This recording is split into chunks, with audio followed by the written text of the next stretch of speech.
There comes a moment in every journey when you realize something powerful. No matter how strong you are, you can only go so far. You can push harder, work smarter, but eventually you'll hit a limit. A limit of time, energy, and endurance. And that's where leverage begins. Leverage isn't about doing more. It's about making what you've already done work for you, again and again.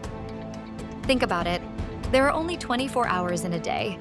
You can't buy more time or stretch the clock, but you can build things that keep moving even when you rest. That's leverage. It's the quiet magic of systems, ideas, and people working together to multiply your impact.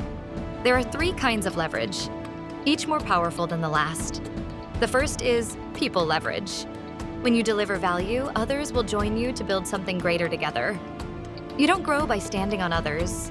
You grow by lifting together. You teach, you delegate, you empower. And suddenly, your vision expands beyond what you could carry alone. The second is intellectual leverage.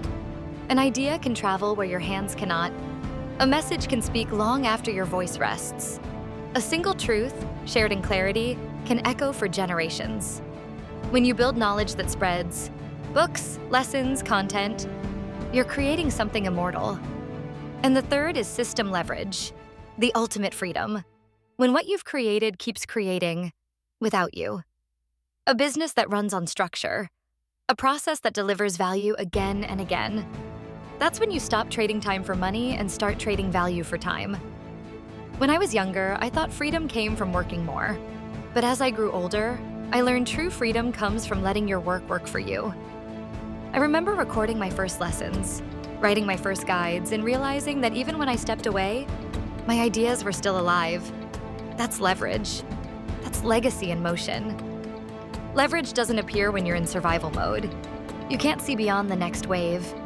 And it doesn't appear in comfort either, because comfort whispers, "You're fine right here." Leverage requires vision.